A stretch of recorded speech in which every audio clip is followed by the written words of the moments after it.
2120 সালে আধুনিক মানব সভ্যতা তাদের অতিরিক্ত জিজ্ঞাসাকে চরিতার্থ করতে নিজেই নিজের বিপদ ডেকে আনবে, ধ্বংস করে দেবে সমস্ত পৃথিবী। মানুষের কৌতূহল পৃথিবী ছাড়িয়ে মহাকাশে পাড়ি দিয়েছে, আর এইসব যারা করছে বা করাচ্ছে তারা $1 ট্রিলিয়ন অধিকারী। 5টি corporation Prodigy, Weyland Yutani, Lynch, Dynamic এবং ফ্রেশ হ্যান্ড, এরাই এই বিশ্বকে চালনা করার জন্য তাদের আধিপত্য বিস্তারের নেশায় মত্ত। ওয়েল্যান্ড ইউটানির একটা রিসার্চ স্পেসশিপ এই মহাবিশ্বের সবচেয়ে অন্ধকার কোণ থেকে 5টি ভিন্ন গ্রহের জীব সংগ্রহ করেছে, যারা হলো প্রচন্ড আক্রমণাত্মক প্রজাতির দানব। স্পেসশিপটি পৃথিবীতে ফিরে আসার সময় প্রোডিজি সিটিতে বিধ্বস্ত হয়। আর ওই 5 ধরনের জীব, যাদের মধ্যে রয়েছে ভয়ঙ্কর জেনোমর্ফ আর ফেস গেহার, এরা নিজেদের খাঁচা থেকে বেরিয়ে যায় আর শিপের প্রায় সকল সদস্যকেই মেরে ফেলে। প্রোডিজি সিটির সিইও বয় ক্রেভিলিয়র আবার আরেক মাস্টারমাইন্ড। সে মাঝ সমুদ্রে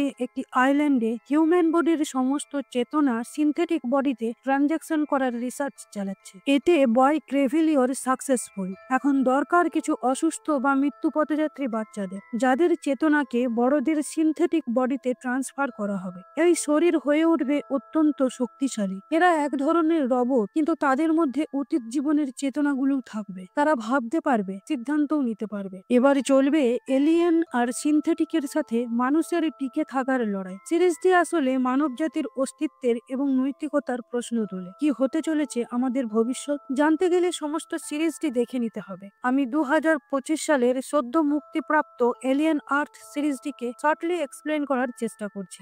এই ধরনের সিরিজ এক্সপ্লেনেশন আমার এই প্রথম। আশা করছি ভালো লাগবে। তবে আপনাদের কেমন লাগলো অবশ্যই কমেন্টে জানাবেন, তাতে আমি আরো ভালো করার অনুপ্রেরণা পাই। যাই হোক, এবার মূল গল্পে যাওয়া যাক। 2120 সালে ওয়েল্যান্ড ইউটানির একটা রিসার্চ স্পেসশিপ পৃথিবী থেকে প্রায় 80,50,00,000 দূরত্বে গেছে সেই অন্ধকার জগতের কিছু স্পেসিমেন্ট কালেক্ট করার জন্য। সেখানে থাকা সদস্যদের মধ্যে মরো একজন লিডার। সে নিজের জীবনের 65টা বছর এই স্পেসে কাটিয়েছে এই ক্রিয়েচারদের কালেক্ট করার জন্য, এবং এই কাজে মরো সফলও হয়েছে। 5টি ভিন্ন ধরনের ক্রিয়েচার কালেক্ট করেছে মরো। এবার পৃথিবীতে ফেরার পালা। এদের পৃথিবীতে নিয়ে যাওয়াটা কি ঠিক হবে, সেটা নিয়ে গ্রুপের মধ্যে মতবিরোধ রয়েছে। প্রত্যেকের জন্য রয়েছে একটা করে সেফটি স্লিপিং টিউব। ক্রিয়েচার গুলোকে দেখে অত্যধিক ভয়ঙ্কর মনে হচ্ছে। এদিকে শিপের কমিউনিকেশন ডাউন হয়ে যাচ্ছে, মনে হচ্ছে কোনো টেকনিক্যাল গ্লিচ হয়েছে। ফিউলও অতিরিক্ত খরচ হচ্ছে, কোনো একটা সিস্টেম বন্ধ করতে হবে। মিস্টার ট্যাং বলল, আমরা এখনো 1,05,25,000 সেকেন্ড দূরে রয়েছি। পৃথিবীতে পৌঁছতে আমাদের 4 মাসের মতো সময় লাগবে। কয়েকজন বাদে বাকিরা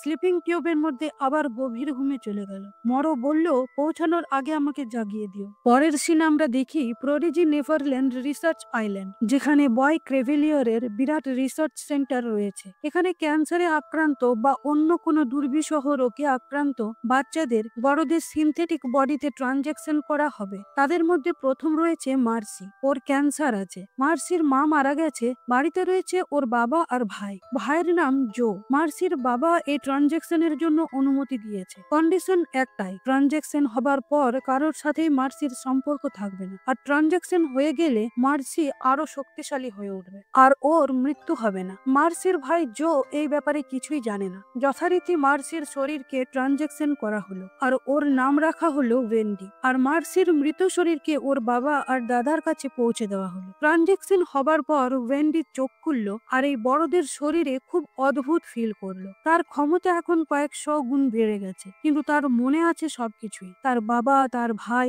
এই সেন্টারে আরো অনেক বাচ্চাদের নিয়ে আসা হয়েছে। ওয়েন্ডির উপর দায়িত্ব দেওয়া হলো তাদের বুঝিয়ে ট্রানজাকশনের জন্য রাজি করানো। কয়েকদিন বুঝিয়ে ওদের সাথে বন্ধুত্ব করার পর ওদেরও ট্রানজাকশন করা হলো। অন্যদিকে স্পেসশিপে তাণ্ডব চলছে। একটা স্পেসিমেন যার নাম জেনোমর্ফ তার খাঁচার থেকে বেরিয়ে গেছে। শিপের সমস্ত ক্রু মেম্বারদের মেরে দিয়েছে। একমাত্র মরোই বেঁচে আছে। মরো স্বার্থপর, ওর কাছে এই স্পেসিমেন গুলোই সব। তার বন্ধুদেরকে বাঁচানোর কোনো চেষ্টাই করলো না মরো। শিপ পৃথিবীতে ক্রাশ হবে সেটা মরো বুঝতে পারলো, কিন্তু তার প্রথম প্রায়োরিটি হলো স্পেসিমেন কন্টিনমেন্ট হাসিল করা। তাই মরো ইম্প্যাক্ট রুমে চলে গেল শুধুমাত্র নিজেকে বাঁচাতে, আর বাকি সবাইকে মরতে দিল। এই স্পেসশিপ প্রোডিজি সিটিতে একটা বহুতলের নিচে ক্র্যাশ করলো। এই শহরের সুরক্ষা কর্মীরা সবাই সেখানে পৌঁছলো। প্রচুর মানুষ মারা গেছে, প্রচুর মানুষ ভিতরে আটকে আছে, তাদেরকে বাঁচাতে হবে। সেই সুরক্ষা কর্মীদের দলে ছিল ওয়েন্ডির ভাই ডক্টর জো। বিশাল স্পেসশিপ, তারপর আবার চারপাশ ভেঙে ভেঙে পড়ছে। সেই বিপজ্জনক পরিস্থিতিতেও ওরা শিপের ভিতর ঢুকলো, ভিতরে কেউ ভেসে আছে কিনা দেখার জন্য।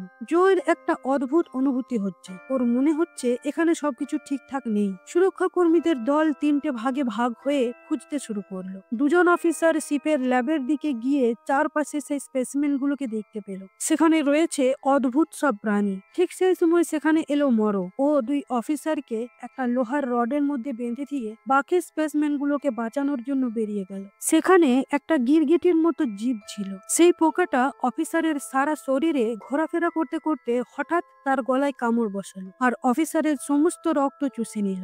দুজন অফিসারই সেখানেই মারা গেল। ওদিকে ডক্টর জো এবং আরো দুজন সুরক্ষা কর্মী খুঁজতে খুঁজতে স্লিপিং টিউব গুলোর কাছে গিয়ে দেখলো শিপ মেম্বারদের কেউ ভয়ঙ্কর ভাবে মেরেছে। জো বলল এদের মৃত্যু ক্র্যাশের জন্য হয়নি, মনে হচ্ছে এরা ক্র্যাশের 2-3 দিন আগেই মরে গেছে। একটা বডির দিকে ভালোভাবে লক্ষ্য করে জো বলল কোনো একটা প্রাণী এখান থেকে সটরে এগিয়ে গেছে, চলো ওই দাগটাকে ফলো করি। অন্যদিকে বয় ক্রেভিলিয়ারের কাছে খবরটা পৌঁছালো। ওখানকার কম্পিউটার স্ক্রিনে সবকিছুই দেখা যাচ্ছে। ওয়েন্ডি সবটা দেখলো। ও দেখলো ওর ভাই সেখানে রয়েছে। তাই ওয়েন্ডি বয় ক্রেভিলিয়ারের কাছে আবেদন করলো সেখানে ওদের যেতে দেওয়ার। ওরা মানুষের থেকে অনেক বেশি শক্তিশালী আর ফাস্ট, ওরা খুব ভালোভাবে লোকেদের বাঁচাতে পারবে। বয় ক্রেভিলিয়ার তার ম্যানেজারকে বলল পাঠিয়ে দাও ওদের, দেখি এরা ট্রেস কিভাবে হ্যান্ডেল করে, এদের ব্রেন, ইমোশন, বডি ল্যাঙ্গুয়েজ সবকিছু মনিটর করো। ক্যাপ্টেন কার্স 6 জন ছেলে মেয়েদের নিয়ে প্রোডিজি সিটির দিকে রওনা দিল। ওয়েন্ডি বাদে বাকিদের বেশ ভয় লাগছে, কারণ ওরা সিনথেটিক বডির মধ্যে রইলেও ওদের চেতনা তো একটা বাচ্চার। অন্যদিকে ডক্টর জো সেই দাগ ফলো করার সময় ওর শরীরে কিসের যেন চিপচিপে একটা লালা পড়লো।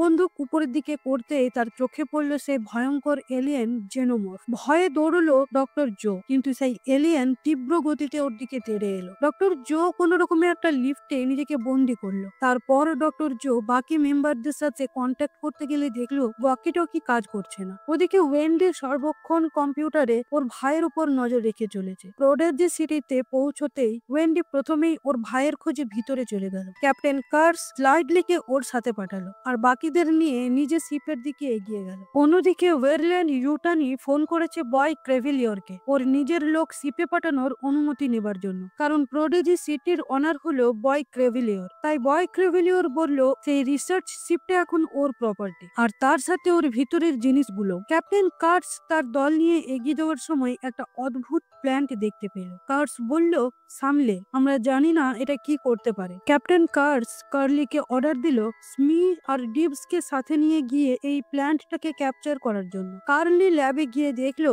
সেই গিরগিটির মতো জীব দুটো রক্ত খেয়ে ফুলে ঢোল হয়ে গেছে। একটা বেড়ালের শরীরে ঢুকেছিল অক্টোপাসের মতো এক চোখওয়ালা একটা স্পেসিমেন। হঠাৎ সেটা বেড়ালের শরীর থেকে বেরিয়ে এসে ডিবসের হাতে চিপকে গেল। কোন রকমে সেটাকে ছাড়িয়ে নিয়ে একটা বক্সের মধ্যে ভরে রাখলো স্মি। ওদিকে ডক্টর জো খুঁজতে খুঁজতে এক সহকর্মীকে দেখতে পেয়ে তার মনে একটু আশার আলো জাগলো, কিন্তু পরক্ষণেই ডক্টর জো দেখলো তার বন্ধুর পিছনে রয়েছে সেই ভয়ঙ্কর এলিয়েন, যে মুহূর্তের মধ্যে তার বন্ধু অফিসারটিকে শেষ করে ফেললো। একটা বন্দুক নিয়ে সামনের দিকে এগিয়ে গেলে সেই এলিয়েন জোয়ের উপরও অ্যাটাক করলো। সূক্ষ্ম ছুঁচের মতো তার লেজ আর ধারালো নখ দিয়ে জোকে টেনে সামনে নিয়ে এলো। এবার তাকে শেষ করতে যাবে, ঠিক তখনই সেখানে চলে এলো মরো। ও একটা যন্ত্র দিয়ে প্রথমে সেই এলিয়েনকে অজ্ঞান করে দিল, তারপর মাকড়সার জালের মতো এলিয়েনকে র্যাপ করে দিয়ে ওর সাথে নিয়ে গেল। স্মি কার্সকে ডাকলে ক্যাপ্টেন কার্স ওদের কাছে গিয়ে সমস্তটা শুনলো এবং দেখলো। তারপর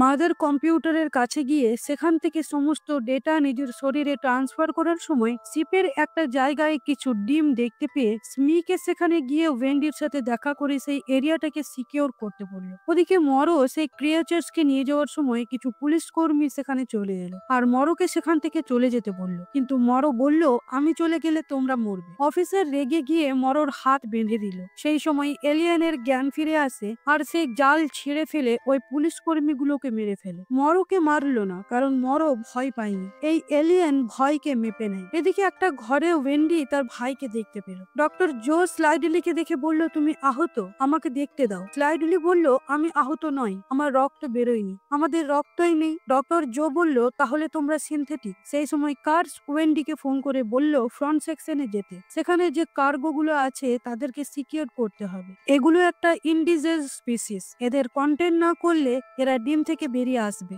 ব্রিডও করতে পারে, সেটা কারোর জন্য ভালো হবে না। আর তোমরা প্লিজ বাচ্চাদের মতো বিহেভ করো না। স্লাইডলি বলল, আমরা বাচ্চা নয়। তখন ওয়েন্ডলি জোকে বলল, তুমি আমাদের সাথে ওখানে চলো, ওখানেও নিশ্চয়ই অনেক আহত লোক আছে। ওরা ফ্রন্ট সেকশনে যাওয়ার পথে ডক্টর জো জিজ্ঞেস করলো, স্লাইডলি তুমি কেন বললে যে আমরা বাচ্চা নয়? স্লাইডলি বলল, আমরা বাচ্চাই, আমি 11 বছরের আর ওয়েন্ডি 12 বছরের। বাচ্চা বয়সে আমরা অসুস্থ হয়ে পড়ি, তারপর আমরা এই বড় শরীরটা পাই। আমার আসল নাম আয়ুষ আর এর নাম মার্সি। ডক্টর জো বলল, আমার বোনের নামও মার্সি ছিল। স্লাইডলি বলে ফেললো, এই তো তোমার বোন। ওয়েন্ডি বলল, জো এটা সত্যি। জো অবাক হয়ে বলল, কিন্তু মার্সি তো মরে গেছে, আমি নিজে ওর দেহ সৎকারের সময় ছিলাম। ওয়েন্ডি তার উপর হয়ে যাওয়া ট্রান্সফরমেশনের কথা জোকে বলল, তাও জোয়ের যেন বিশ্বাস হচ্ছিল না। তাই ওদের ভাই বোনের কিছু গোপন কথা ওয়েন্ডিকে বলতে বলল জো। ওয়েন্ডি সবটা সঠিক বলে দিলে জোয়ের চোখে জল এলো। জো খুবই ভালোবাসতো তার এই বোনটিকে। এরপর ওরা গিয়ে সেই ডিমগুলোকে দেখলো। ওয়েন্ডি যেন কিছু ফ্রিকোয়েন্স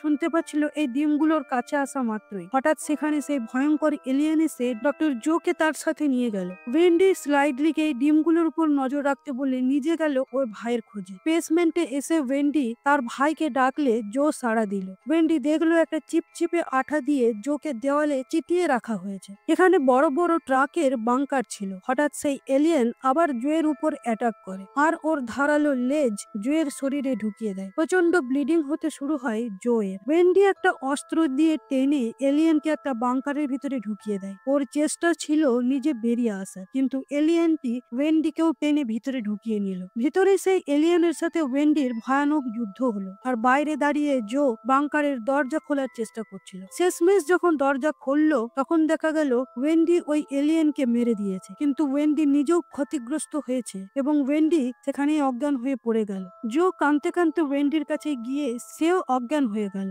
অন্যদিকে বয় ক্রেভিলিওর কার্সকে অর্ডার দিল ওই 5 স্পেসিমেনকে ওর কাছে নিয়ে যাবার জন্য। স্লাইডলি ডিমগুলোর কাছেই দাঁড়িয়েছিল। সেখানে স্মি এলো আর অবাক হয়ে ডিমগুলো দেখছিল। তখনই সেখানে এলো মরো আর নিজের সমস্ত ডেটা একটা মাইক্রোচিপে ট্রান্সফার করে সেটা স্লাইডলির গলায় খুব চালাকের সাথে লাগিয়ে দিল আর স্লাইডলিকে বলল, কখন একটা মেশিন থাকে না। সেই সময় ক্যাপ্টেন কার্স সেখানে চলে আসায় মরো পালিয়ে গেল। পরদিন সকালে ক্যাপ্টেন কার্স ওয়েন্ডি আর ডক্টর জোকে ডাক্তারি তৎপরতায় স্পেসক্রাফটে চাপালো আর সেই স্পেসিমেন, ডিম আর মৃত এলিয়েনের বডি সমস্ত কিছু নিয়ে আইল্যান্ডে বয় ক্রেভিলেনের কাছে গিয়ে পৌঁছালো। ওখানকার সায়েন্টিস্টরা ওয়েন্ডিকে ঠিক করতে ব্যস্ত হয়ে পড়লো আর সমস্ত স্পেসিমেন গুলো হাই কোয়ারেন্টাইন ল্যাবে রাখা হলো। সেই ল্যাবের দায়িত্ব দেওয়া হলো ক্যাপ্টেন কার্সকে। বয় ক্রেভিলিয়ার সেই ডিমের কাছে গেলে ক্যাপ্টেন কার্স তাকে টেনে ল্যাবের বাইরে বার করে দিয়ে বলল, এটা একটা প্যারাসাইট, জেনোমর্ফ ডিম দিয়ে অর্গানিক লাইফের কাছে আসার জন্য অপেক্ষা করে, কোনো ধরনের প্রোটোক্রিয়েচার হ্যাচ করার জন্য।